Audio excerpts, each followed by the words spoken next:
c'est mon 5e conférence. J'ai démarré en juillet sur, un thème général qui est alimentation et leadership. C'est lié à mon histoire perso et professionnelle. Je vais, partager avec vous un thème aujourd'hui qui est: «Je mange mes émotions». Pour commencer, ce type de conférence que je fais est destiné à des personnes que j'appelle les leaders de vie, ce que vous êtes tous, vous êtes en grande majorité. Le leader de vie, pour moi, c'est quelqu'un qui a choisi depuis longtemps d'être, actif, d'être, investi dans ses projets, aussi bien pro, privé,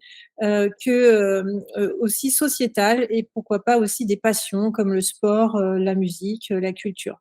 Bref, en général, le leader de vie gère, son espace-temps pour pouvoir vivre ses plusieurs vies en un instant et du coup, la journée, il a besoin d'énergie pour pouvoir fonctionner. Il arrive par moments que, malgré cette envie, cette motivation, cet enthousiasme, et bien, notre corps n'est plus tout à fait connecté à nous et il arrive plus trop à suivre le rythme. Ça peut être lié à plusieurs facteurs, mais c'est des moments qui peuvent nous arriver. C'est moi ce qui m'est arrivé. D'ailleurs, mon corps m'a dit: «Stop». Alors, il y a aussi un phénomène auquel nous sommes confrontés, c'est le fait que nous devons gérer, et accepter notre changement de métabolisme qui se fait au fur et à mesure de l'âge et en fait, il démarre dès 8 ans et progressivement, les décennies passant, la fragilisation du métabolisme s'instaure. Ce n'est pas une fatalité, bien au contraire, mais il faut le savoir, nous avons quand même un déclin de notre métabolisme qui est normal, qui est naturel et pour ça, en fait, on peut composer avec lui, on peut avoir des gestes quotidiens qui peuvent faire que cette fragilisation s'accélère plus ou moins et donc forcément, nos comportements au quotidien vont avoir une incidence. En tout cas, moi, c'est ce que j'ai découvert et c'est ce que j'essaye d'améliorer depuis 12 ans. Alors peut-être qu'aujourd'hui, vous vous sentez fatigué, saturé, peut-être sans force, ou encore avec des humeurs en pic et c'est ce qui peut vous faire dire qu'à un moment donné: «Mais comment je fais pour retrouver la forme tous les jours?» Et c'est un peu l'objectif de ce que je propose à tout le monde au travers de mes contenus et de mon accompagnement. Alors pour démarrer, vous êtes nombreux, c'est top. Merci beaucoup pour votre présence. Je vais vous faire un petit questionnaire, donc je vais vous inviter en fait à, prendre un petit bloc-notes, une petite feuille ou de noter dans votre tête et puis vous répondez sur le chat si vous voulez bien. Je vais vous proposer de me dire enfin de noter et donc vous répondez oui ou non et donc je vous propose dans les 4 dernières semaines que vous avez passées, de réfléchir à est-ce que vous vous êtes senti fatigué, plus d'une fois depuis 4 semaines, 2 jours consécutifs. Donc voilà, vous essayez de vous remémorer un petit peu. Ensuite, au niveau saturation, vous savez ce truc où on se dit: J'en ai ras-le-bol là, vraiment j'en ai marre». Est-ce que vous l'avez ressenti au moins une fois depuis 4 semaines? Au niveau force physique, est-ce que vous avez eu le sentiment ces 4 dernières semaines que et peut-être, plutôt 2 fois qu'une, que quelque chose d'habitude que vous faites, vous avez senti que c'est moins facile? Par exemple, si vous êtes au bureau, que vous avez l'habitude de prendre les escaliers, peut-être que les 3-4 étages que vous faites, avec l'escalier, là, vous êtes plus essoufflé. Ou le fameux pack d'eau, que l'on soulève, de 6 bouteilles d'1,5 litre fait à peu près 9 kilogrammes, qui fait que, d'habitude, ouah, on le soulève, mais là, c'est un peu lourd, voilà. Bref, des choses auxquelles vous êtes habitué normalement, qui fonctionnent correctement et dont vous ne vous sentez pas, en grande énergie. Et puis, l'humeur, est-ce que vous avez eu des pics extrêmes, aussi bien de l'excitation à la colère? OK, donc je vois ça répond. OK, super, je vous laisse, OK, Patrick, super, bienvenue. Ah, il y a des hommes parmi toutes ces femmes, c'est merveilleux. Olivier, merci beaucoup. OK, d'accord. Un mal de dos chronique? OK. D'accord, Audrey, super. OK. Alors c'est un petit jeu pour se mettre en route. En tout cas, ces questions-là, je vous invite à les garder dans un coin parce que c'est des questions toutes simples. Alors, c'est pas anodin de vous dire, par exemple, «Je suis fatiguée une fois, 2 jours consécutifs». C'est là où on commence à sentir qu'il y a une fatigue qui s'installe. Donc gardez ces petites questions pour vous, ce qui vous permet de un peu vous auto, diagnostiquer. Du coup, les réponses, en fonction de ce que vous avez noté pour vous. Si vous avez 4 oui, merveilleux, vous êtes en forme, top. Si vous avez 3 oui, vous êtes en forme correctement, donc c'est top. Le 2, bon, là, il va falloir commencer un petit peu à s'interroger et le 1, là, vous êtes pas, en grande forme et alors le 4, voilà, là, il est temps d'agir les amis. Donc ça, c'est un point de repère. J'espère que, ça vous a, entre guillemets «intéressé et amusé». C'est tout simple, mais je peux vous dire qu'un truc comme ça, basique, c'est déjà bien pour un peu prendre du recul vis-à-vis de soi-même et donner de l'objectivité à ce que l'on vit au quotidien. Ça, c'est pour vous mettre en bouche concernant, mon approche, de contenu autour de l'alimentation et du leadership. Alors avant de rentrer dans d'autres sujets, je vais me permettre de me présenter.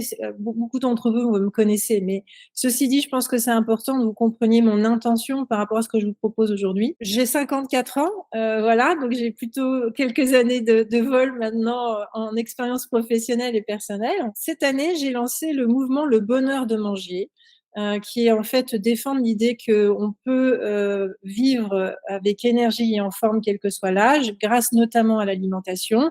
Mais pour ça, c'est être acteur de soi.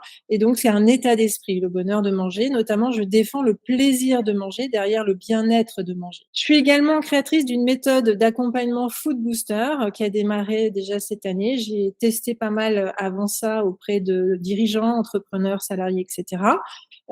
Mais aujourd'hui, j'accompagne les personnes sur une méthodologie que j'ai développée moi-même, issue de mon expérience personnelle et enrichie de mon expérience professionnelle. Et là, aujourd'hui, nous sommes donc en train de partager ma 5e conférence sur l'alimentation leadership sur le thème de «Je mange mes émotions». Alors, tout ça, c'est lié à mon histoire personnelle. Ce que je partage avec vous, c'est, au travers de mes conférences ou au travers de mon accompagnement, c'est clairement lié à ce que j'ai vécu. Donc du coup, le premier truc qui m'est arrivé, c'est qu'il y a 12 ans, on a découvert, tardivement une maladie qui aujourd'hui est toujours là, que je dois gérer et qui m'a vraiment mis au pied du mur. Et en fait, mon premier acte, ça a été de sauver ma vie grâce à mon assiette. Donc mon premier exercice, ça a été de changer mon alimentation parce que je n'avais pas le choix. Ça a été ma solution de santé et ça m'a vraiment sauvée. En avançant dans cette expérience, je me suis rendu compte qu'à un moment donné, avoir changé d'alimentation, c'était bien, mais en fait, je me suis retrouvée au bout de 3 ans à stagner. Et notamment, et ça fait vraiment écho au thème d'aujourd'hui, on a découvert que j'avais une candidose très aiguë.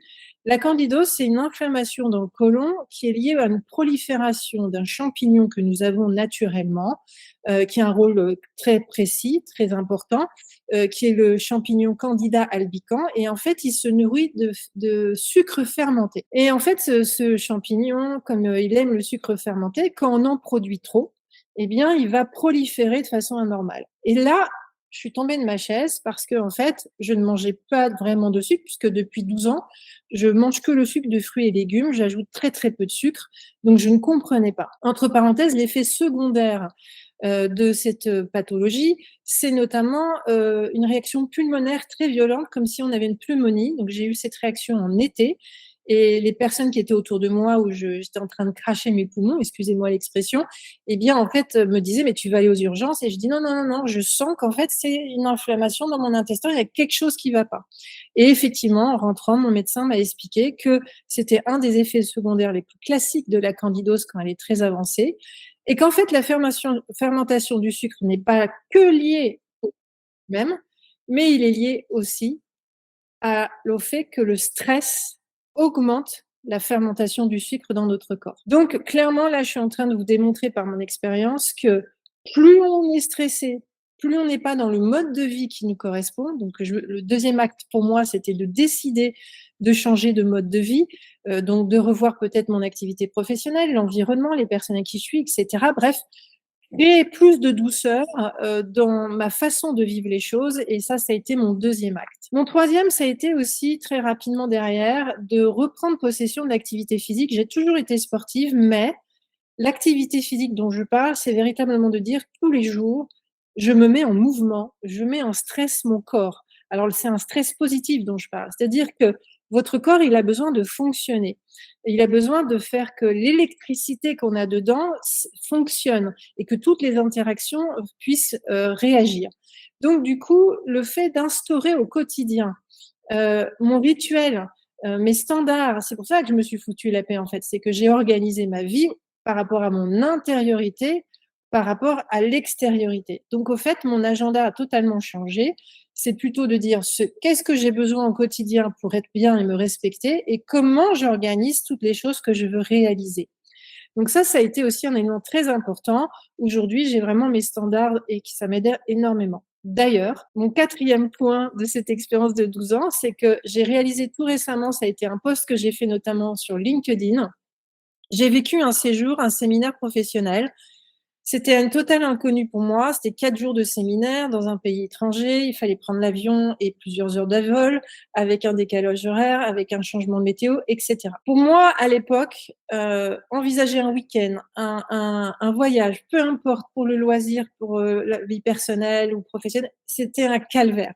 Pour moi, dès que je changeais d'espace-temps, je subissais en fait, ma maladie et en fait, vous pouvez être sûr que j'étais malade pendant et surtout après. Là, je suis ressortie de ce séminaire. D'abord, je l'ai vécu pleinement, c'était hyper fluide et derrière surtout, j'étais en pleine énergie, je n'ai pas subi en fait tous ces décalages et en plus, je me suis retrouvée avec 20 personnes que je connaissais pas, donc vraiment une incertitude, un environnement que je ne maîtrisais pas et en fait, c'est pour ça que je dis no stress parce qu'en fait, j'ai pleinement vécu ma relation, ma découverte des autres et ça, j'avais vraiment pas vécu avant ça. C'est juste pour vous dire que dans notre vie, certes, nous avons en tant que leader de vie beaucoup de passion et d'action, moi, personnellement, j'ai vécu beaucoup de choses professionnellement. J'ai créé beaucoup de business pour des actionnaires, jusqu'à créer une entreprise, une filiale qui a eu 1000 personnes. J'ai créé moi-même une start-up avec une appli mobile. J'ai créé des associations, etc. Tout ça fait que dans mon leadership, je me suis développée. Mais ce que j'ai découvert, parce que je vis aujourd'hui depuis 12 ans, c'est qu'en fait, mon leadership aujourd'hui est beaucoup plus puissant parce que je me respecte et que j'arrive à au quotidien, avoir ma routine et mon rituel, qui me permet de fonctionner. Et un truc qui était très important et c'est ce que je partage avec vous dans mes contenus, mon accompagnement, c'est qu'en fait, quand vous sortez de chez le médecin, il va vous dire: «Fais ci, fais ça». Donc là, vous vous dites: «OK, je le suis parce qu'il m'explique que scientifiquement, si je le fais pas, je vais droit dans le mur» et c'était le cas. Par contre, quand vous rentrez chez vous et que vous commencez à réfléchir à ce qu'il vous a dit, vous dites: «Alors, mon problème, c'est que là, déjà, il faut que j'organise mon frigo et mon placard», parce que moi, j'avais beaucoup d'aliments à retirer de mon alimentation et pas des moindres dans notre alimentation commune et la deuxième chose, c'est de dire: «OK, il m'a dit ça, ça, ça, mais moi, j'ai besoin de mettre du sens là-dessus». Donc j'ai été confrontée à une double problématique. C'est un de comprendre ce qu'il me dit, mais à ma façon. C'est-à-dire, j'ai besoin de comprendre la cohérence de ce qu'il me dit, en me disant, par exemple, si tu retires du gluten, moi je savais pas ce que c'était le gluten. Le gluten, normalement, c'est une protéine dans la céréale qui est naturelle, qui est positive. Pourquoi le gluten est mauvais pour moi?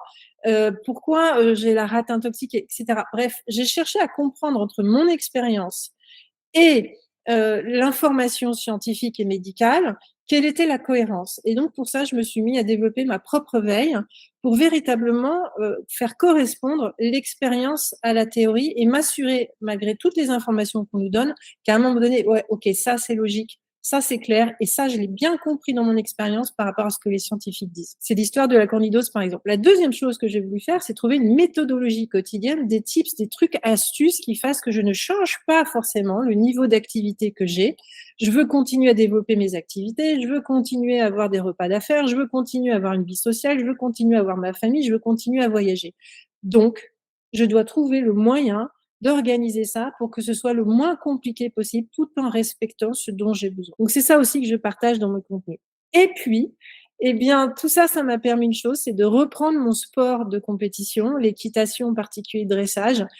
Et là, c'est aussi très intéressant, c'est qu'en fait, s'intéresser à son alimentation, notamment, on va le voir, il y a d'autres piliers, mais celui-là, il est majeur, c'est notre carburant, c'est celui qui nous permet de fonctionner au quotidien. Eh bien, quand on fait d'équitation, on a affaire à un autre mammifère, il a aussi sa sensibilité. Il faut avoir une grande concentration physique, mentale et émotionnelle. C'est un alignement avec l'animal qui lui aussi a ses humeurs et ses besoins physiques. C'est quand même une demi-tonne que vous avez entre les jambes, hein, donc il faut faire attention. On canalise sa peur et c'est un art de mener. C'est lui donner envie d'avoir envie de faire des choses avec nous. Donc tout ça aussi, je ne pourrais pas le vivre aujourd'hui, d'autant plus que j'évolue dans ma compétition. Donc ça veut dire que même en vieillissant, je continue à évoluer dans mon art de monter à cheval et c'est vraiment très intéressant et passionnant. Tout ça pour vous dire que vous êtes ici parce que ce qui m'intéresse, c'est de vous partager avec vous quel est l'impact de notre alimentation, mais pas que, sur notre leadership. Pourquoi je dis mais pas que? Parce qu'il y a 4 piliers de vie. Ces 4 piliers de vie sont les 4 effets de levier dont vous disposez, quel que soit l'âge que vous avez jusqu'à votre mort. vous avez moyen d'agir sur vous pour pouvoir contrecarrer ce métabolisme qui se fragilise que j'ai évoqué au début. Un, l'alimentation et la boisson, c'est ce qu'on appelle la nutrition. Deux, l'activité physique. C'est les deux moteurs très importants pour pouvoir être en énergie physique, c'est-à-dire que le corps soit en capacité d'être disponible. Trois, le sommeil. Si le sommeil n'est pas récupérateur, ça va être très, très compliqué. Moi, pour vous donner une idée, pendant 40 ans, je n'ai jamais dormi. J'avais un très mauvais sommeil, je me réveillais 3 à 5 fois par nuit, la moindre lumière, le moindre bruit était très compliqué. Ça veut dire quoi? Ça veut dire qu'aujourd'hui, avec tout le changement que j'ai opéré, que je vous ai expliqué, je dors comme un bébé. OK, de temps en temps, j'ai une petite tension, je vous cache pas qu'aujourd'hui, j'étais tellement, excitée à l'idée de pouvoir échanger avec vous que j'avais 2-3 trucs que je voulais terminer ce matin, donc bon, à 5h30, j'étais en train de le faire, mais j'étais en forme, et j'ai bien dormi. Donc en fait, c'était juste une tension, positive et une bonne adrénaline. La quatrième chose importante, c'est la respiration. Ça a l'air bête ce que je vous dis, mais en fait, dans nos vies modernes, nous oublions de respirer. Nous nous bloquons là au niveau du diaphragme. On fait beaucoup de choses très speedées et on est là. Je sais pas si vous avez remarqué, mais moi, par exemple, j'avais une amie avec qui je marchais il y a quelques mois. On marchait tranquillement, on discutait et quand elle marchait, en fait, elle avait un souffle. Observez ça aussi pour vous. Si vous avez un souffle en marchant, en parlant, c'est que quelque part, vous êtes trop en surcharge. Ça, c'est les 4 piliers. Et maintenant, on attaque notre sujet. Je mange mes émotions. Et oui, il y a une photo avec messieurs, parce que ça touche aussi bien les femmes que les hommes. Donc, je suis ravie qu'il y ait des hommes. Est-ce que tout va bien? C'est OK? OK, je vois que Annick a laissé caméra, merci. Je vois que Annick, en fait. N'hésitez pas à mettre au chat si c'est OK. C'est bon, là, on est 12h50, donc on est à peu près dans le bon timing. Tout est OK? Yes, c'est good. Merci beaucoup. Alors, je mange mes émotions, c'est comme je vous l'ai écrit dans l'invitation, c'est comment, entre alimentation et émotion, c'est je t'aime, moi non plus.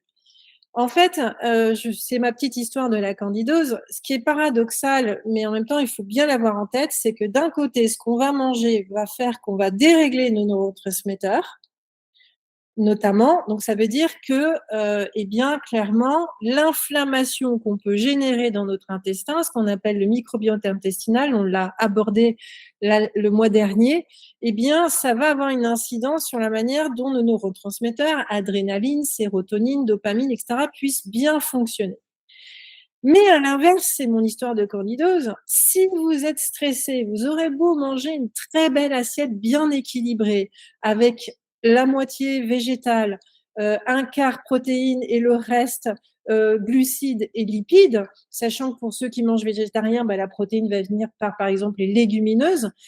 Malgré une très belle assiette qui est composée de suffisamment de minéraux, de vitamines, qui est avec des produits frais, qui est bien variée, assemblée, auquel vous rajoutez des petites herbes, des petites graines, un peu d'épices, etc. Tout ça qui est riche en minéraux, eh bien, si vous ne mangez pas posément, vous ne mâchez pas tranquillement, vous ne posez pas votre fourchette, vous êtes en train de regarder un écran, c'est mort. Le stress que vous pouvez avoir peut absolument créer une inflammation de votre intestin malgré la qualité de ce que vous mangez. Quand j'interviens en accompagnement, j'ai une méthodologie autour de la notion de manger mieux, meilleur. Manger, c'est déjà nos comportements usages par rapport à mieux, meilleur, c'est-à-dire la qualité, le choix des ingrédients à manger selon nos besoins d'énergie. Donc retenez bien ça. En fait, c'est un cercle vicieux ou vertueux qui fait que entre l'intestin et le cerveau, ça passe son temps en fait à dialoguer. Donc tous nos gestes vont avoir une incidence. Du coup, ça peut être une relation tout feu tout flamme, et donc on peut vaciller entre le bien-être et le mal-être. Est-ce qu'à ce stade vous êtes OK? Est-ce que vous avez une question? Est-ce que vous avez une remarque? Moi, je vais juste te dire, je fais donc tout faux puisque je mange tout le temps devant un écran. Voilà, donc c'est bon. Pascal, on en a déjà parlé, on va en reparler. Quand on est seul, honnêtement, c'est un peu Ouais. compliqué. C'est toujours la problématique. C'est quand on est avec autour des gens, avec des gens, il n'y a aucun souci. Je veux dire, j'ai absolument pas. Mais quand on est seul, c'est vrai que ben, ça fait un son, ça fait une compagnie et voilà. Ouais. Mais effectivement, dans ces cas-là, on n'analyse pas forcément ce qu'on met dans l'assiette. Ouais, merci beaucoup Pascal pour ton témoignage parce qu'effectivement, après en plus avec le télétravail qui s'est développé, mais dans le bureau on le fait aussi, hein. Moi je me souviens quand j'intervenais dans des entreprises dans longue mission ou quand j'étais moi-même en entreprise, on pouvait facilement manger devant son écran.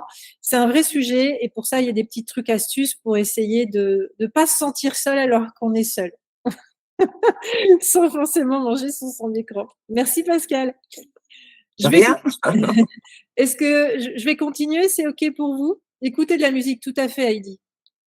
Tout à fait. Patrick, je mange vite en général, mais à l'avenir, je mangerai moins vite. Oui, oui, oui, bah, tu vas voir, on va en parler plus précisément. Alors, je continue. Au menu, donc sur ce thème, je vous propose qu'on aborde la question de l'alimentation émotionnelle. De quoi parle-t-on? Je vais vous rappeler des choses, mais de basique. Ça a l'air tout bête, mais au final, déjà, ça passe par là. Donc, on va reprendre possession de notions parce que c'est important. Après, je vais vous parler un peu de l'alimentation doudou et puis des clés d'arbitrage multifacteurs, c'est-à-dire qu'il y a des arbitrages qui sont faits dans notre corps en fonction de certaines situations. C'est juste un éclairage que je vais vous donner qui est très simplifié. Et après, on verra plutôt en mode tips, clairement, quel est le top flop qu'il faut avoir en tête. Et puis, on finira sur comment en savoir plus. Alors, les sensations de faim. Je vous invite à retenir 3 mots, qui sont 3 notions très importantes. Comme je vous l'ai dit, elles sont basiques de basiques parce qu'on fait partie normalement de notre langage quotidien. Quoique satiété, ça pourrait être challengé. La faim, la fringale, la satiété.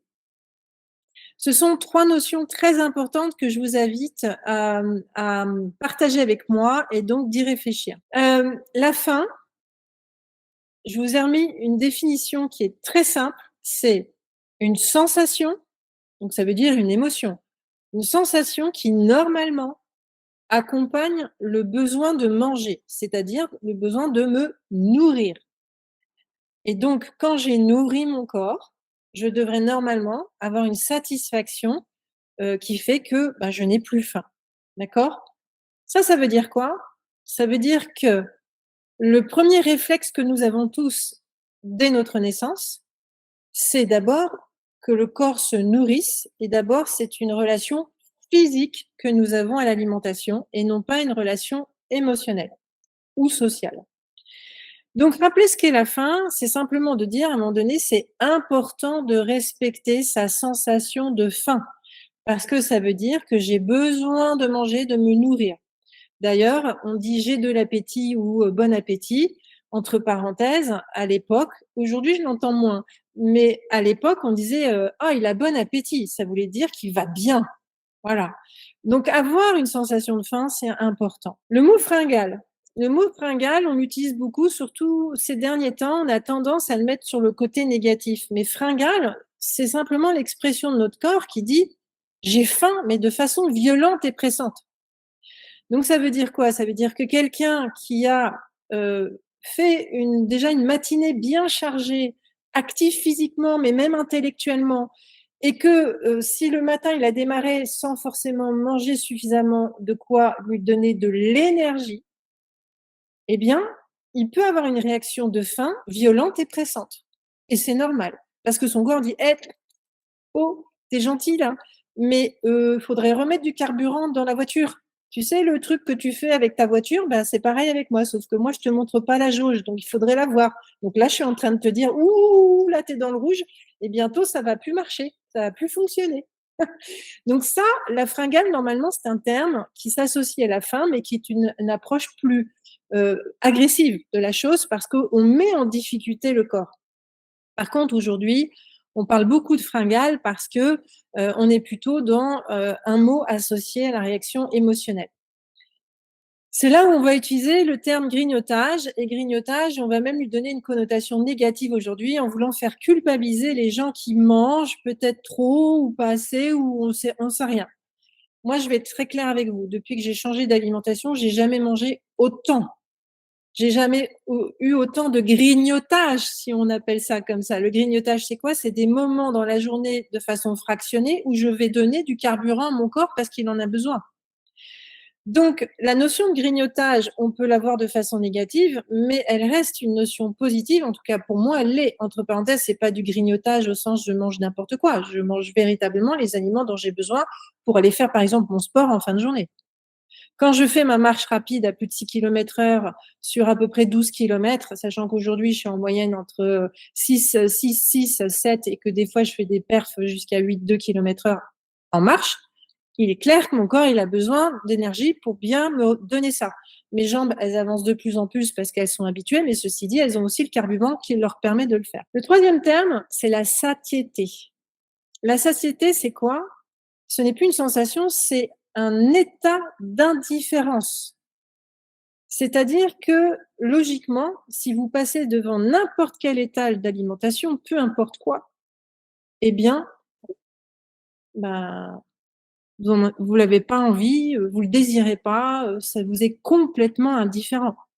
Et ça veut dire quoi? Ça veut dire que si vous êtes dans le bon état de satiété, ça veut dire votre corps, il est rassasié, il a ce qu'il faut et il est pas en carence, il est pas en difficulté. Donc ça, c'est très important. Derrière cette notion de satiété, en fait, aujourd'hui, ce mot pour moi exprime toute l'ambiguïté dans laquelle nous sommes. C'est-à-dire que pour beaucoup de gens, heu, ils ne ressentent plus la faim et ne ressentent plus la satiété.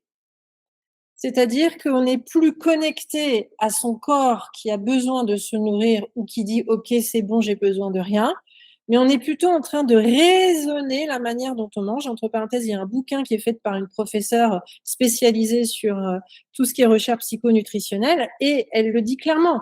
Elle dit: «Aujourd'hui, la difficulté qu'on a aussi, c'est qu'on a un rapport à l'alimentation qui est plus une réflexion de ce qu'on doit manger, pas manger, comment le manger, pourquoi le manger, et tout le monde nous dit ce qu'il faut manger, et pourquoi, et pas bien, et machin, et culpabiliser, ceci, cela. Il y a un truc qui est super important, et c'est pour ça que moi je défends le plaisir de manger dans le bonheur de manger, c'est que il faut savoir quoi manger pour fonctionner par rapport à ce qu'on veut vivre comme vie et ce qu'on demande à notre corps. Mais ce qui est important aussi comme facteur pour être bien avec ce qu'on mange, c'est de préserver le plaisir de manger. Donc s'il y a des choses qui vous attirent parce qu'il y a une jolie couleur, parce qu'il y a une jolie odeur, parce que vous aimez le goût, eh ben il faut y aller. C'est hyper important. Après, il y a évidemment des catégories d'aliments aujourd'hui dans notre industrie, notre agriculture industrie moderne, qui font qu'ils deviennent dangereux pour nous parce qu'en fait, ce sont des aliments qui sont morts. Je vais l'aborder tout à l'heure. Est-ce que ces trois notions, c'est OK pour vous? Est-ce que vous connaissiez les trois mots, notamment satiété? Petite interrogation. Est-ce que c'est un terme que vous utilisez? C'est OK? Je vois rien sur le chat. Bon, vous êtes endormi, vous êtes en train de manger, Chris? Oui. Ouais, Christelle, bien sûr. Olivier, oui. Ouais, c'est OK. Merci. Top. Alors, on va continuer. Le besoin de manger. Là, on va rentrer un peu plus dans l'histoire de ce qui se passe chez nous. Le besoin de manger, eh bien, en fait, il faut comprendre qu'on a deux types de faim. On a la faim physique et la faim psychique.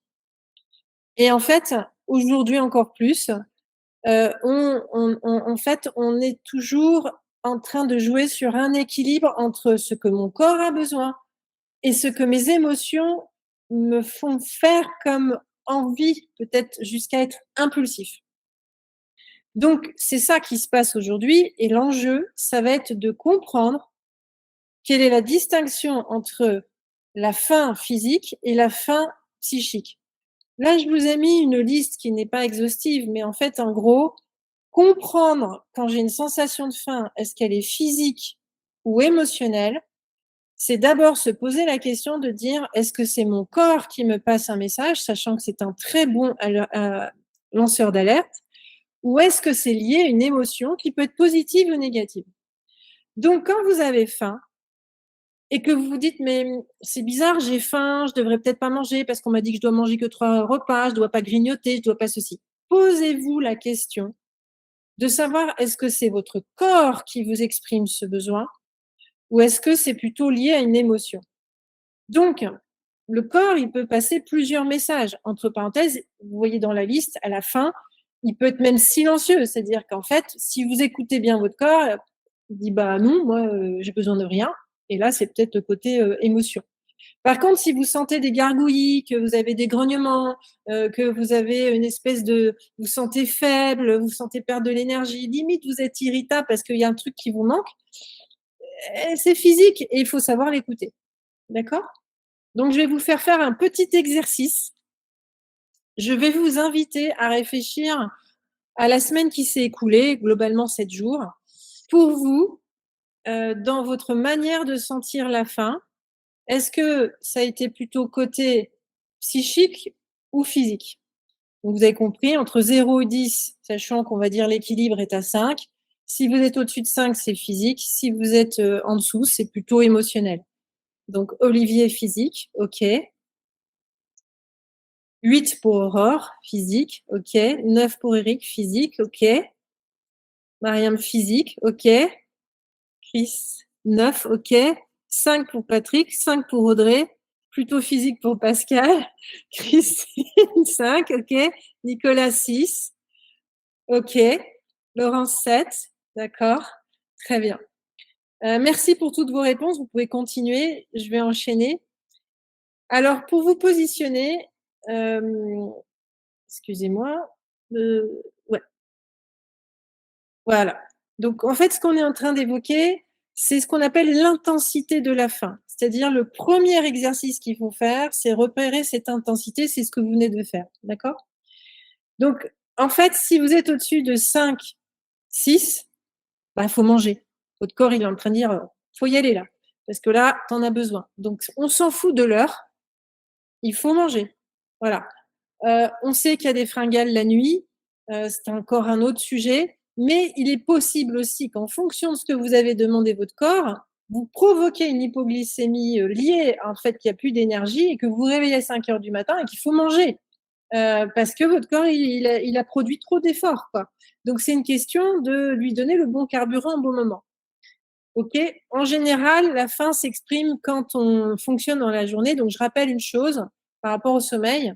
Le plus important, c'est de respecter les 17 heures d'éveil dont a besoin notre corps pour se dire, si on le respecte biologiquement, à un moment donné, il va dire, OK, là, c'est bon, on a fait suffisamment de trucs et maintenant, je vais rentrer dans le sommeil. En fait, c'est pas tant, même s'il faut à peu près entre 6 et 8 heures de sommeil en moyenne par personne, 7-8 en général, c'est plutôt le fait de respecter les 17 heures d'activité qui fait qu'à un moment donné, le corps naturellement rentre dans le sommeil et c'est là où on récupère le sommeil. OK, ça va? Alors, juste pour votre info, là, je vous ai fait faire un premier exercice que j'ai dans un protocole de mon accompagnement. On l'a pas fait ensemble, Pascal, mais ça peut m'arriver de le faire. On peut peut-être qu'on le reprendra. Et en fait, ce qu'il faut savoir, c'est que je vous ai fait faire un exercice de ce qu'on appelle l'explorateur de son intériorité. Donc, quand vous avez l'association faim, vous faites cette premier exercice en disant, OK, quelle est mon intensité de faim par rapport à ce que mon ventre me dit? C'est ce que vous venez de faire, c'est l'exercice numéro 1. Si jamais vous n'avez pas répondu au-dessus de 5, il va falloir envisager un deuxième exercice qui est d'aller chercher votre expression de l'appétit émotionnel. Et après, si jamais, en fonction du baromètre de votre appétit émotionnel, donc il y a aussi un arbitrage comme ça entre 0 et 10, et bien après, à un moment donné, si vous êtes encore en dessous de 5, là, il faudra aller chercher dans vos pensées. Donc c'est un exercice véritablement d'introspection en soi. Il fait partie des exercices de base de l'alimentation pleine conscience. OK? Ça va? Je vous ai pas perdu, vous êtes toujours avec moi? OK, ça va, ça vous intéresse? Vous apprenez des choses? N'hésitez pas à mettre des pouces, à mettre des love, à faire «wouh, wouh, wouh». Merci Pascal, c'est gentil. OK, merci. Alors on continue. Ouais, merci pour les love. Ouais, super. Alors maintenant, je vous propose qu'on aborde les clés d'arbitrage multifactoriel qui peuvent faire que vous ayez une sensation de faim. Comme je l'ai dit en introduction, je suis ni nutritionniste ni diététicienne, je suis par contre une experte patiente et ce que je partage avec vous, c'est vraiment la manière dont j'ai appris en 12 ans à me respecter au travers notamment de mon alimentation, de mon mode de vie, vous l'avez compris, et aussi au travers de ma veille et de ma méthodologie que j'ai éprouvée maintenant depuis un certain temps. Ce que je partage avec vous, mon enjeu, c'est de vous permettre d'accéder, pour moi, à des notions clés qui me sont utiles, parce que ça me permet de comprendre certaines choses par rapport à mes agissements. Par contre, on va être très clair, tout ce que je vous propose comme contenu, c'est très vulgarisé. c'est du simple de chez simple.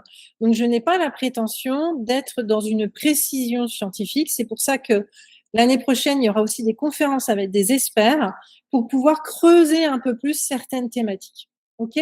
Donc, ce que je vais aborder avec vous, c'est la base, c'est quelques notions, mais je ne souhaite pas aller plus loin parce que je ne suis pas légitime là-dessus, même si je peux en discuter un peu plus, ce n'est pas mon rôle. Par contre, je vais vous partager ce que moi j'appelle les clés d'arbitrage multifactoriel parce que le fait de savoir, c'est quand même intéressant pour nous réfléchir à la manière dont on agit.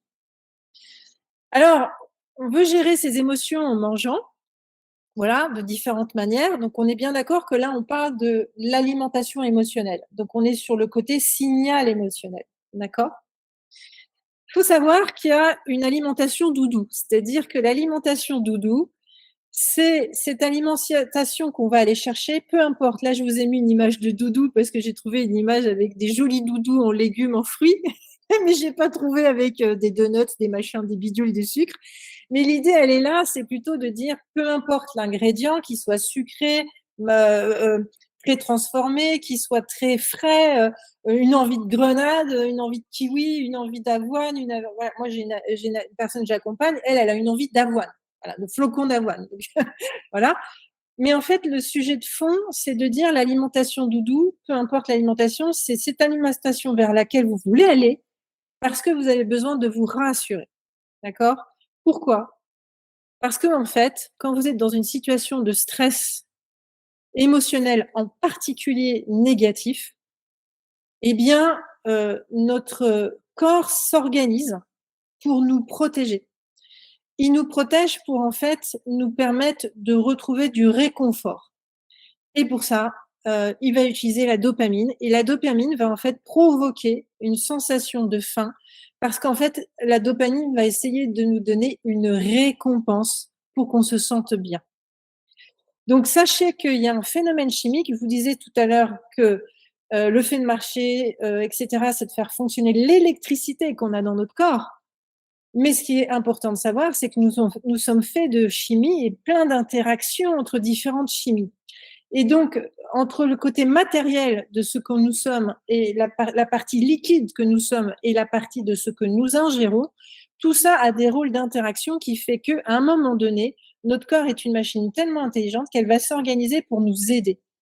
Donc, ce qu'il faut comprendre, c'est que quand on est en stress en particulier plutôt négatif, mais ça peut être aussi quand on est en excès de joie, hein, par exemple, ou d'excitation, eh bien, le fait avoir envie d'aller vers l'aliment, est aussi un phénomène normal parce qu'en fait, on sécrète de la dopamine pour aller vers ça. D'accord? C'est ce qui fait que, bah, du coup, si on n'en a pas conscience, on se laisse aller et on y va et on y va et on y va. Après, il y a un autre sujet, je l'aborderai tout à l'heure, mais le sucre appelle le sucre, mais ça, c'est encore un autre sujet. D'accord? C'est pour ça que je vous dis que le sujet manger mes émotions est très vaste.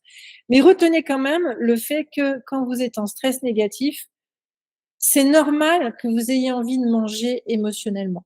Donc, ne vous tapez pas sur la main, ne vous en voulez pas. Vous en avez suffisamment sur le dos comme ça. Dites-vous simplement, avec sérénité, que voilà, il y a une réaction naturelle et maintenant il faut juste la prendre en main et se dire: «OK, en faisant mon explorateur intérieur, je vais pouvoir peut-être changer ça». Alors, ce que je voulais partager avec vous, c'est qu'il y a aussi un phénomène de fake news qui s'instaure dans notre corps. Je joue un peu sur les mots, c'est pour un clin d'œil de notre époque un peu particulière. J'utilise ces termes, vous allez comprendre. Ça, pour ceux qui ont assisté à l'atelier du mois dernier, on a parlé du microbiote. Donc le microbiote, hein, en gros, c'est cette partie intestinale au niveau du ventre, le microbiote intestinal, sachant que nous sommes un microbiome et nous avons 6 microbiotes au total dans le corps, dont un très important qui est celui intestin, mais les autres sont importants aussi et communiquent entre eux. Ce qu'on ne sait pas forcément, c'est qu'en fait, le microbiote intestinal, donc ce qui se passe dans notre ventre, communique en permanence vers le cerveau. Donc ça veut dire quoi? Ça veut dire qu'ils communiquent les 2, mais il y a quand même une communication très importante de ce qui se passe dans notre ventre vers le cerveau. D'accord? Donc ça, il faut le retenir. Ça veut dire quoi? Ça veut dire que je vais partager 2 fake news avec vous, c'est un jeu de mots, pour que vous reteniez 2 autres idées, encore une fois, très simplifiées. La première, qui donne envie d'avoir faim, après la dopamine, qui veut nous récompenser, c'est la résistance à l'insuline. La résistance à l'insuline, donc je vous ai remis la définition très basique. L'insuline est une hormone. Cette hormone, en fait, elle a un rôle particulier, c'est qu'en fait, elle permet de rentrer du glucose dans les cellules. C'est hyper important pour qu'on soit en énergie. Alors attention, un glucose, c'est tous les glucides qu'on peut manger, c'est pas que du sucre blanc. Bien au contraire, c'est les glucides qui viennent à la fois des fruits et légumes, mais aussi des glucides qui viennent des fruits secs, des légumes secs, etc. Les légumineuses, par exemple, ou les céréales, d'accord? Donc, on peut manger beaucoup de glucides. La difficulté, le truc, c'est qu'en fait, les glucides sont là pour nous donner de l'énergie. C'est comme si on mettait de l'électricité pour que ça fonctionne dans nos maisons. Donc, à un moment donné, si on n'a pas de glucides, ça va pas le faire. Voilà, ça va vraiment pas le faire. La résistance à l'insuline, quand elle existe et quand elle est très forte, eh bien, elle va provoquer un phénomène, c'est qu'elle va provoquer la sensation de faim. Et c'est une forme de faim entre guillemets émotionnelle. Donc ça, le dérèglement du système de l'insuline est un facteur qui va générer une sensation de faim et provoquer des problèmes derrière. Ok, je pense que vous avez déjà entendu ce terme-là, forcément.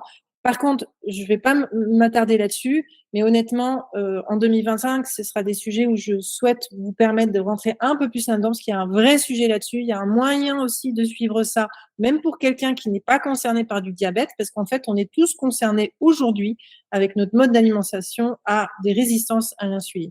Je referme la parenthèse, ce sera pour 2025. La deuxième chose que vous devez retenir, donc quand je dis fake news, c'est juste pour vous dire qu'en fait, eh bien, la fake news, c'est qu'en fait, on est en train de perturber l'information qui devrait se faire normalement en fonction de nos fonctionnements. La deuxième chose, c'est l'hormone dit de la satiété. Je ne sais pas si vous connaissez ça, c'est la leptine, si vous en avez déjà entendu parler. La leptine est une hormone qui se trouve dans nos tissus adipeux. Il est là, en fait, pour nous permettre de dire, OK, ben, clairement, ben, là, j'ai faim, OK? Donc ça veut dire quoi? Ça veut dire que depuis tout temps, la manière dont est construit l'homme, c'est que cette graisse adipeuse, elle est là, en fait, pour nous protéger. Donc à l'époque, en fait, on chassait pour manger. On ne mangeait pas forcément à notre faim comme aujourd'hui. Aujourd'hui, limite, on mange trop.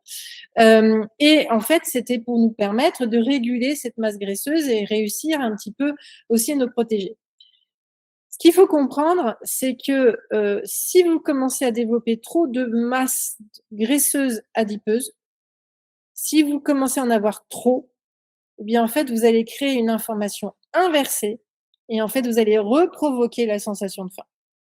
Donc en fait, plus vous avez de la graisse adipeuse qui se massifie, plus vous allez être victime de la sensation de faim émotionnelle. Vous me suivez? Alors quand je dis émotionnelle, elle est physique de fait, mais en fait, elle est paradoxale parce qu'elle est liée aussi à un dysfonctionnement comportemental. Ça va? Est-ce que je vous ai perdu ou pas, ou est-ce que c'est OK? Donc je vous ai apporté 3 notions, dopamine, insuline et leptine. Si vous avez envie de vous renseigner, vous pourrez vous plonger, en sortant de ça, sur internet. Mais en tout cas, retenez qu'il y a des phénomènes chimiques qui se génèrent en fonction de la manière dont on se comporte et on s'alimente. Eh bien, pour illustrer ça, je vais vous donner les tops et flops qui font qu'on peut éviter ce type de fonctionnement qui est un appel à manger de façon anarchique. Alors, je vous propose de commencer le premier top de chez top, de chez top, de chez top pour éviter les 3 phénomènes que je vous ai évoqués. Manger des vitamines et minéraux. Et ils sont où? Dans les fruits et légumes frais, y compris dans tout ce qui est légumes secs.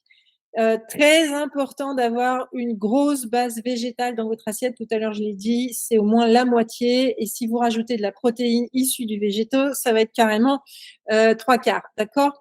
Donc, ça, c'est hyper important. En clair, si on verra, si vous ne mangez pas des produits qui sont naturels, moi, ce que j'appelle vivants, qui sont pleins de vitamines et minéraux, ça va être le bordel. Entre parenthèses, la cuisson a une lourde incidence là-dessus. C'est-à-dire que si vous mangez cru, cuit vapeur, c'est OK. Dès que vous dépassez un certain degré de cuisson, vous allez en fait détruire les nutriments de l'aliment et en plus, vous risquez d'augmenter l'indice glycémique. Donc attention, essayez toujours à tous vos repas d'avoir au moins une salade, par exemple. Le truc astuce pour ceux qui aiment ça, je le donne dans mon accompagnement, c'est toujours d'accompagner d'une salade, au moins ça, minimum. Et après, essayez de composer cru et cuit et une cuisson pas trop violente.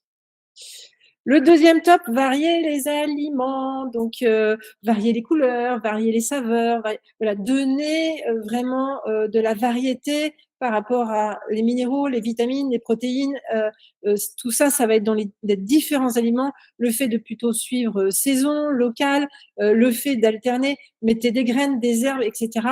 Mais aussi le fait de varier les aliments, ça fait que ça développe votre plaisir de manger. Donc ça, c'est très important, ça aide pour le premier point. Plaisir de manger, je viens de vous le dire, donc c'est ce que je vous dis depuis tout à l'heure. Surtout, ne rejetez pas l'aliment. Ne le rejetez pas. C'est contre-productif. Par contre, comprenez comment le prendre. Donc, c'est une question de portion et de fréquence. C'est ça que vous devez intégrer. C'est qu'en fait, tous les aliments qui vous intéressent, le problème, c'est que si vous en mangez trop, trop souvent, donc, si vous aimez, par exemple, la viande rouge, qui est vraiment intéressant, notamment pour le fer, pour, ses protéines, voilà. Mais une bonne viande rouge une fois par semaine, c'est OK, c'est bien. En manger tous les jours, ça a pas vraiment d'intérêt, sauf cas exceptionnel. Hem, avoir, des fruits et légumes variés, globalement, ayez en végétaux variés, en intégrant les herbes, les graines, les épices, à peu près 25 à 30 végétaux par semaine. Voilà, et varier les plaisirs, très important. Parce que c'est comme ça qu'on garde l'envie de manger et on garde l'envie de la faim au sens physique. Alors, je viens sur mon petit sujet de prendre le temps de manger et là, c'est revenir sur un truc essentiel. Quand vous mangez, Pascale nous a expliqué, elle était mauvaise élève, elle était devant son écran quand elle mangeait. Effectivement, il faut éviter tous ces éléments de perturbation. Mais alors, s'il y a un truc le plus important à faire, limite Pascal, si tu restes dans ton écran parce que tu te sens seul, c'est de mâcher, mâcher, mâcher, mâcher, mâcher, mâcher, mâcher.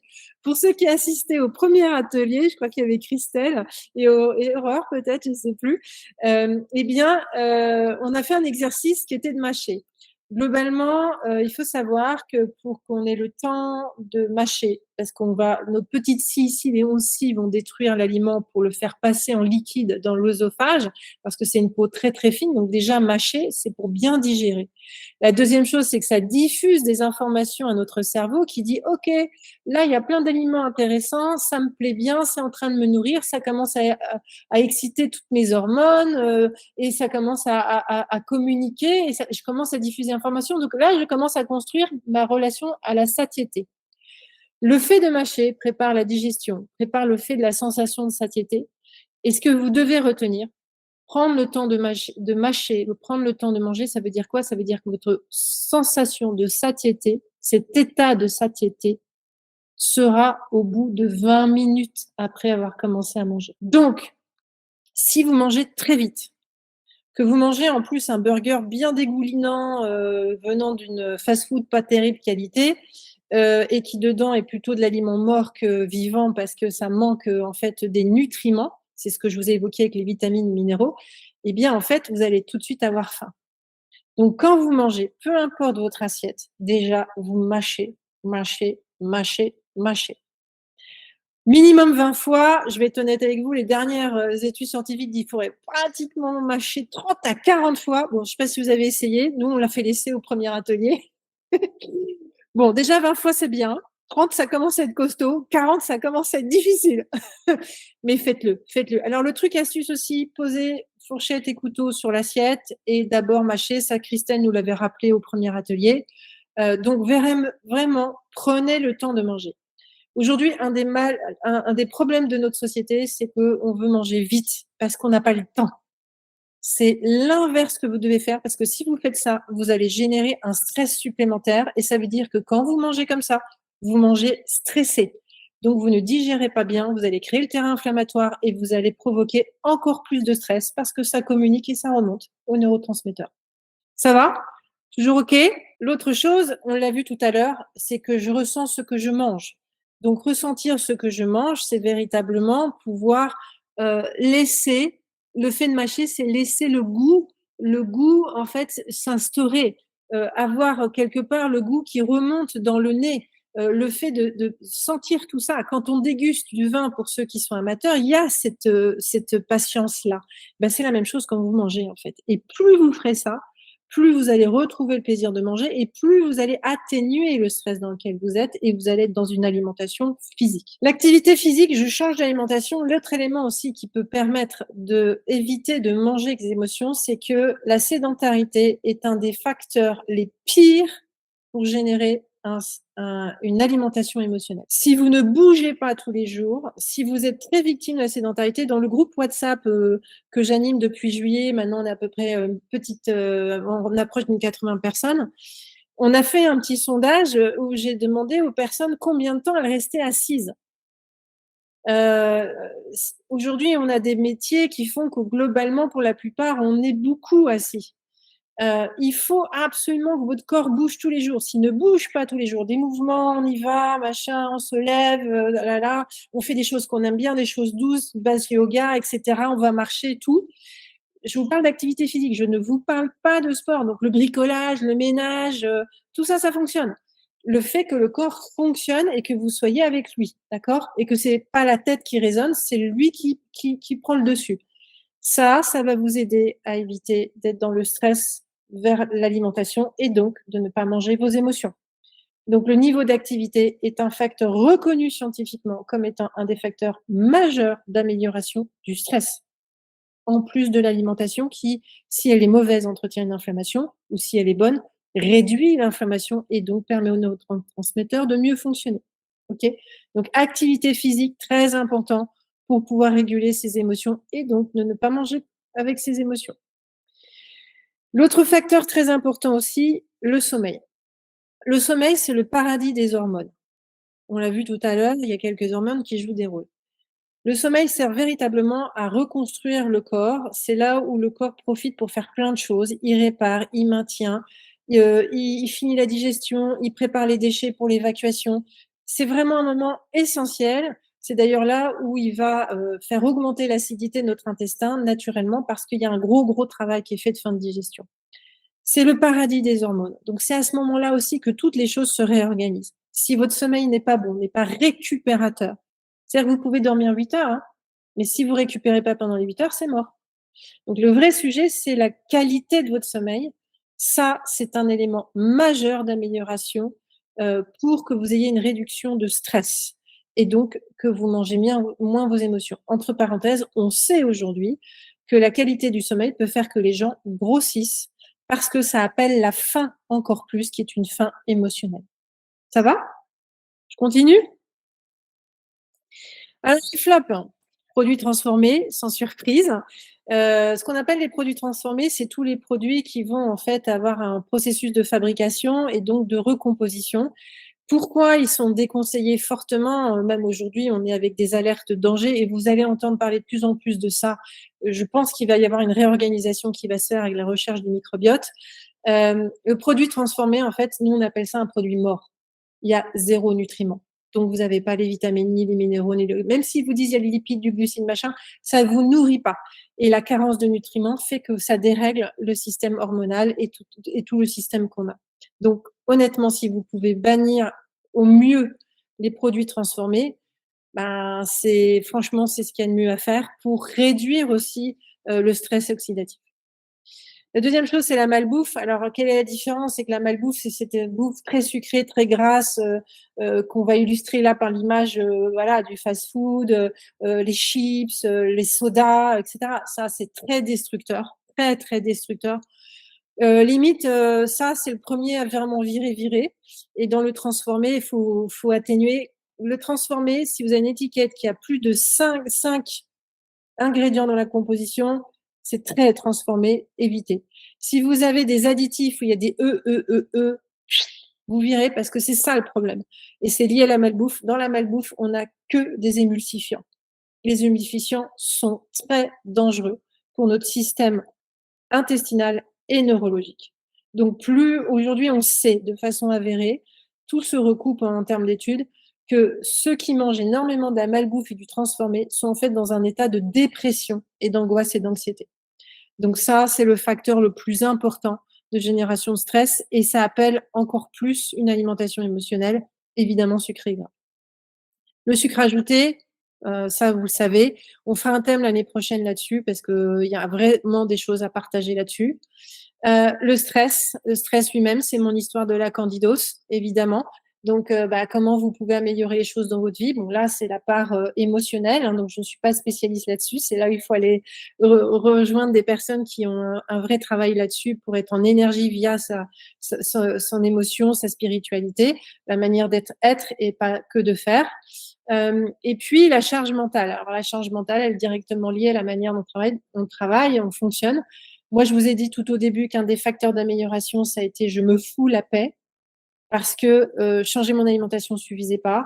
Et ben clairement, le fait d'avoir amélioré ma façon de gérer mon agenda et donc de dire je privilégie d'abord mes standards pour me préserver moi et après j'organise ce que je veux réaliser. Je trouve les trucs et astuces pour concilier les deux. Eh bien, ma charge mentale a énormément baissé, ce qui change tout dans ma manière de manger, évidemment. On a terminé sur tous les sujets. Je vais après aborder comment savoir faire, mais je voudrais faire une petite pause. Qu'est-ce que vous avez retenu? Allez-y, dites un peu les choses qui vous ont interpellé, les choses que vous avez envie de retourner pour vous. Je vous laisse peut-être chatter. Ah, la leptine, oui, bah oui, oui. Oui, on n'en parle pas tellement en fait, mais c'est assez intéressant. Merci Olivier. Les produits transformés. Les pâtes, ouais, ouais, les pâtes, oui, un vrai sujet. Bah déjà les pâtes, faut pas en manger tous les jours. Si tu en manges une fois par semaine, voilà, c'est déjà bien. C'est la question de la fréquence. Après, il y a peut-être une qualité de pâte à aller chercher. Je vais continuer à chasser les produits transformés, ouais. Je fais une malbouffe par mois, c'est raisonnable selon toi à long terme. Si tu fais une malbouffe par mois et que tu manges bien à côté, c'est ok, hein. L'idée, c'est pas de se sanctionner, de se contraindre, hein. Voilà, neurotransmetteurs, ouais, il y a un vrai sujet là-dessus. Je vais continuer. L'idée, c'est de vous permettre de savoir et de connaître et donc d'améliorer votre connaissance, mais dans une dynamique qui fait que c'est plus compréhensible peut-être pour vous. Donc pour ça, je vous annonce que l'année prochaine, il va y avoir plusieurs thèmes qui vont être abordés. Donc là, j'ai fait une liste de sujets qui ont déjà été évoqués par différents biais, le groupe WhatsApp, les web ateliers et d'autres échanges que j'ai pu avoir en accompagnement ou via les posts. Et surtout, ce qui va changer, c'est que je vais proposer un format sous abonnement avec ce type de conférences, mais aussi des conférences à des experts, des ateliers pratiques, et puis avec ça, le groupe WhatsApp et accès au replay. Donc voilà pour la suite. Donc du coup, je vais vous envoyer un lien pour répondre à la manière dont vous avez vécu cette expérience et aussi vous inviter à préciser si vous êtes intéressé par à continuer à suivre des contenus l'année prochaine et comme ça, vous pourrez préciser ça dans ce lien. Je vous remercie pour votre attention. Je sais que beaucoup de gens ont dû basculer. On est encore une grosse dizaine, voilà. Donc je peux peut-être vous inviter à ouvrir le micro, poser vos questions, faire vos remarques. Je suis très preneuse. Merci pour toutes les réactions. Allez-y, on peut ouvrir le micro. Merci beaucoup Olivier.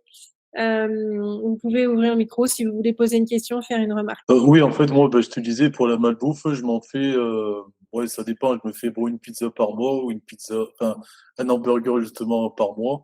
Et ça va je vais pas le payer sur long terme, quoi. L'alcool, une fois par mois aussi, je me dis, bon, c'est une récompense, je me dis par mois, quoi. C'est pas, Oui, oui, oui, mais c'est ça, en fait, c'est un truc qui te donne envie et c'est OK si tu es régulier dans ce que tu fais.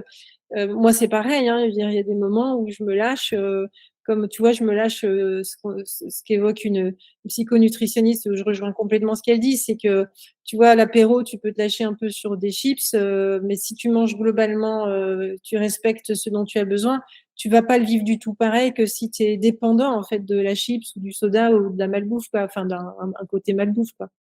Donc non, mais c'est c'est super, ouais.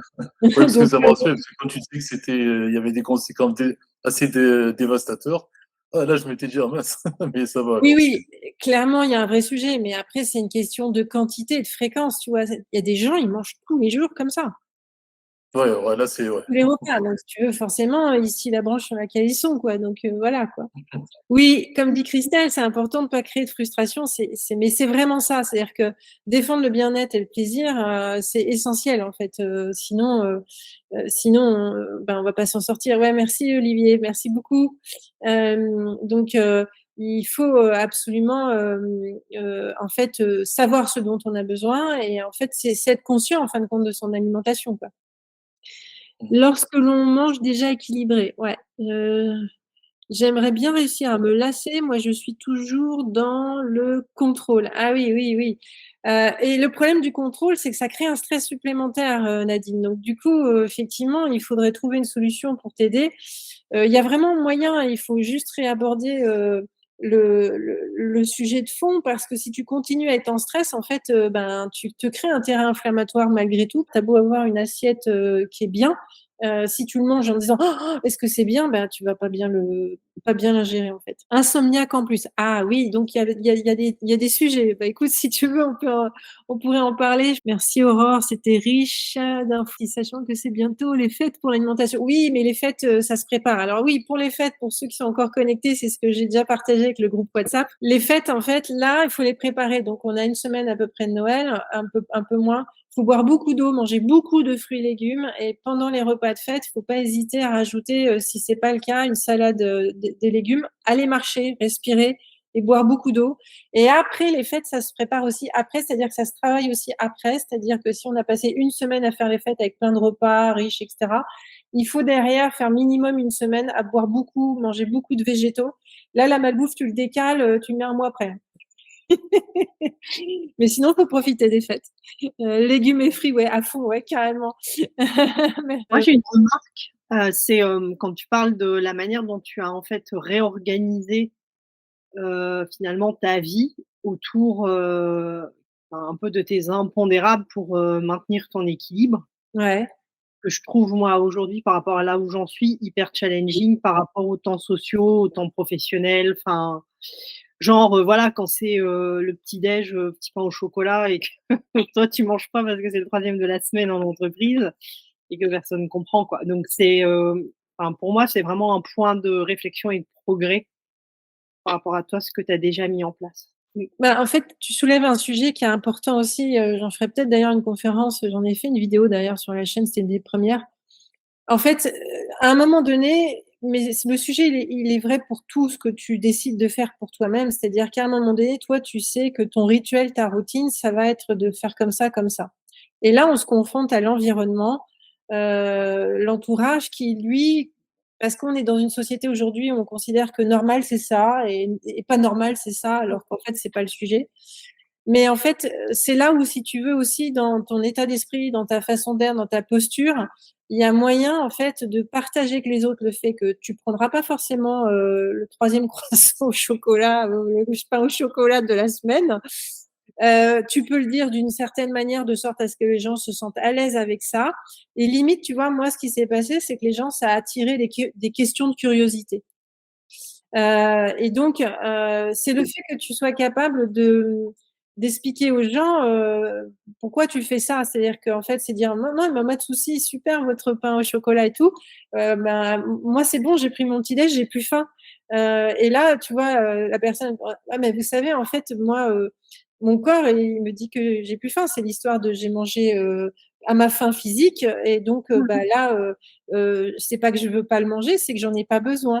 Et tu vois, enfin, il y a une manière de savoir communiquer, voilà. Évidemment, les gens sont toujours un peu étonnés parce que tu es un peu en effet miroir, mais après, les gens, ils comprennent, ils s'adaptent et limite, je te dis, ils posent des questions. Mais effectivement, ça fait partie de l'apprentissage. C'est-à-dire, à un moment donné, je décide pour moi de m'organiser comme ça me convient et je suis capable d'en parler aux autres sans problème et je suis OK avec ça, tu vois. Euh, et effectivement, ça fait partie du parcours aussi à réussir. C'est là où tu dois te foutre la paix, hein, Audrey, hein, clairement. Hein. Mmh.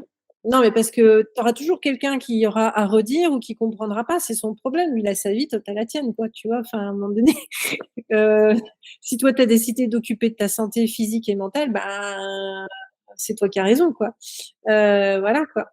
Donc, merci pour ta question. Ouais, Corinne a levé la main. J'ai vu que Patrick avait chatté un peu. Ouais, Corinne, ouais, il y a Christelle aussi qui a levé la main. Vous battez pas les filles, hein.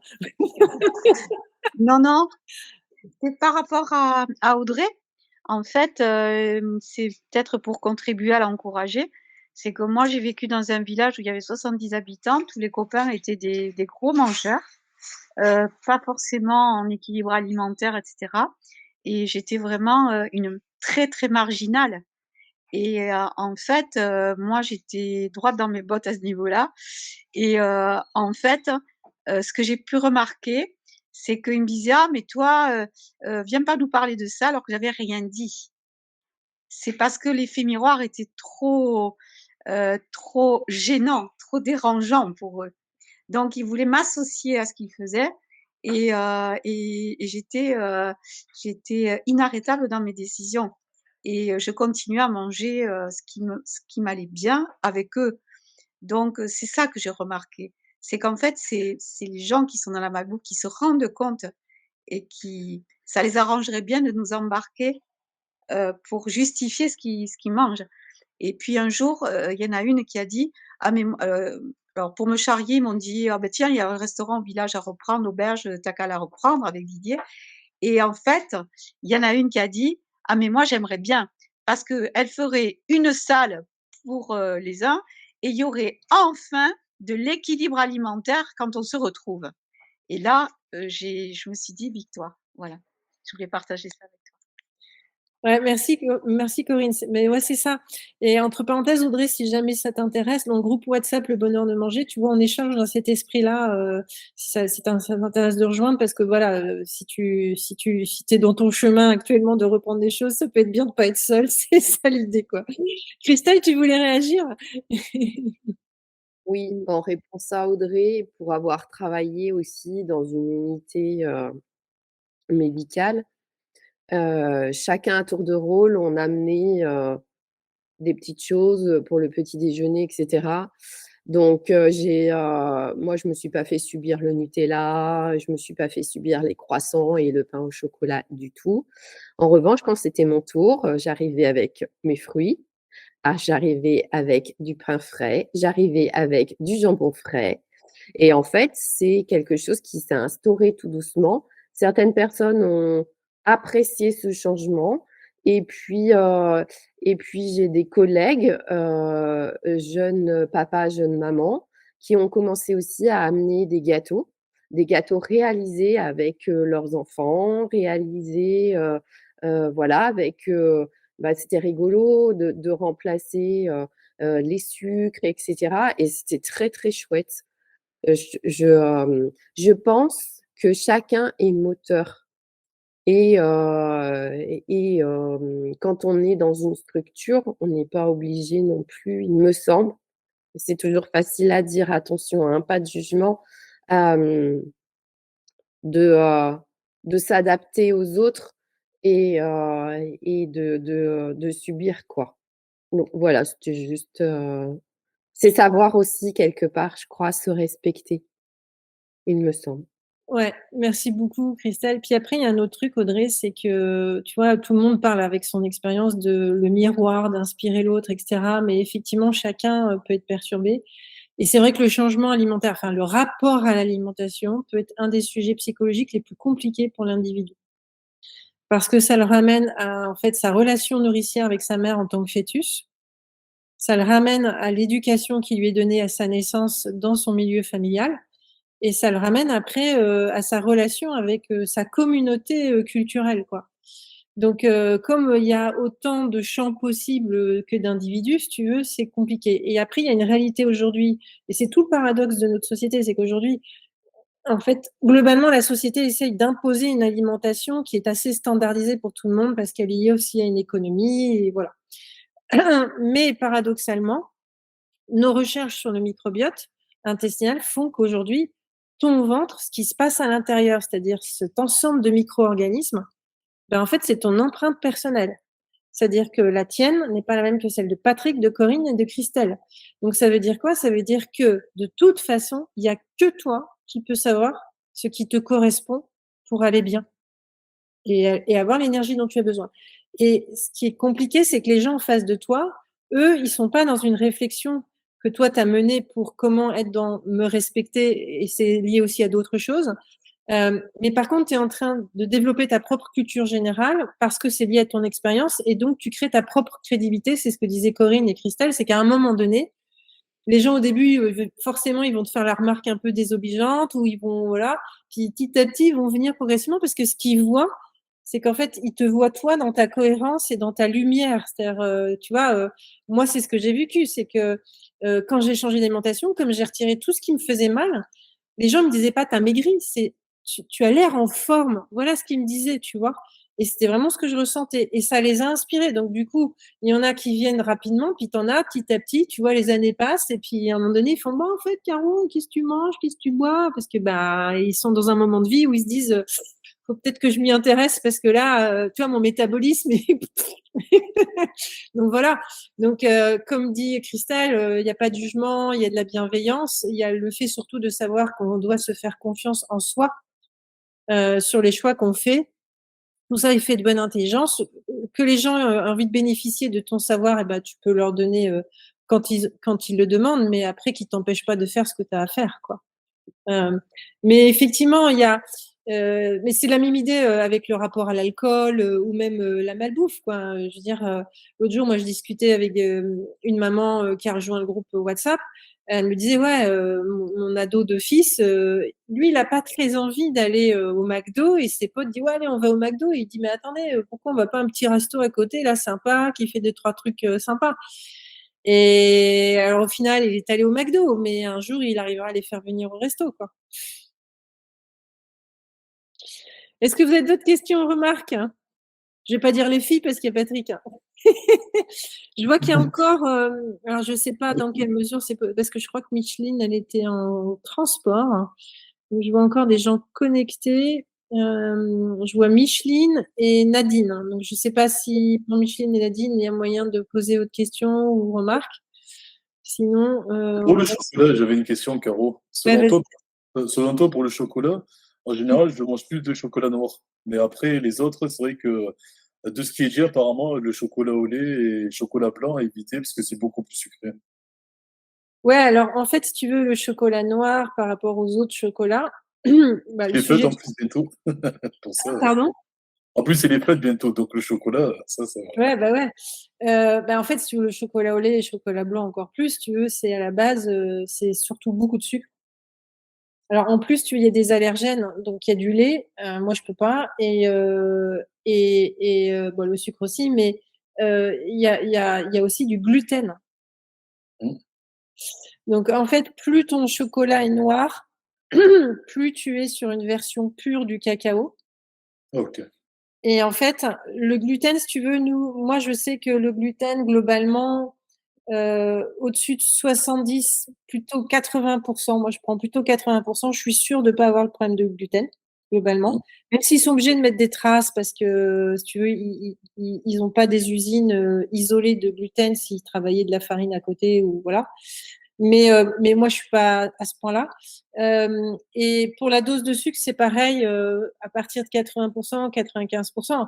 Et plus tu es vers le 100%, et là, plus tu es sur du pur cacao. Et en plus, le cacao, si tu veux, c'est juste top en nutriments. Donc, les vertus antioxydantes sont très, très importantes. Bon, ben, je vais rester au Après, chocolat noir pendant les fêtes alors. pardon? Je vais rester au chocolat noir pendant les fêtes alors. Bah, honnêtement, si tu peux, c'est très bien. Mmh. Ok. Voilà. Vraiment, vraiment, vraiment. Après, voilà. Et de toute façon, si tu es habitué à ça, quand tu vas manger un chocolat au lait ou blanc, tu vas sentir pas pareil dans la digestion. Bah, Tu vas le on sent le sucre, hein. On sent le sucre. le sucre, le gras sur le palais déjà, C'est- ça te prend à la gueule, tu fais: «Ouais!» Encore pire, le Nutella, je peux plus maintenant, le Nutella. Ah ouais, essaye le nocciolata Ouais, parce que, le nocciolata, c'est un produit que prennent d'ailleurs les véganes parce qu'en fait, il est vraiment fort en noisettes et ils le font même en vegan, c'est-à-dire version sans lait. ok. Et il est Ouais. plus réduit en sucre. Il y a du sucre, mais tu verras, essaye pour voir. Ok, je te remercie. Si tout est OK pour vous. Ah non, il y a Corinne qui a levé la main. Moi, c'est pour la petite astuce du chocolat. En fait, je prends du chocolat noir. J'en trouve plus du 100%, mais enfin, à un prix raisonnable. Mais chez Biocoop, ils ont du 99 et ce que j'adore, c'est faire le chocolat au lait avec le lait de riz parce que comme ça, il y a un sucre naturel et ça fait un super chocolat Avec pour le les lait de gourmands. riz. Ouais. Ouais, parce qu'en fait, je fais chauffer mon lait de riz et je mets un carré de chocolat noir et je fais fondre et c'est bon.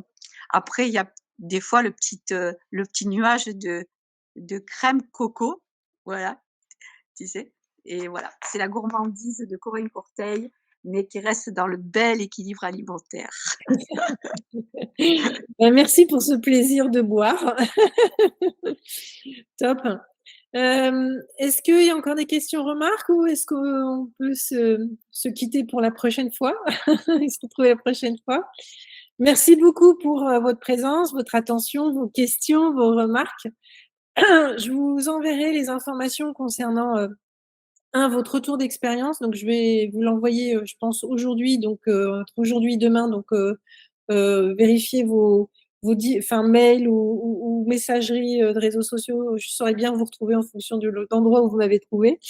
Et puis, dedans, vous verrez, il y a aussi, si vous souhaitez avoir des informations pour les conférences de l'année prochaine. Voilà. Sinon, d'ici là, il n'y aura pas de web atelier d'ici fin décembre. Donc, très bonne fête à tout le monde. Plein de plaisir de manger, tout en se faisant du bien. Voilà.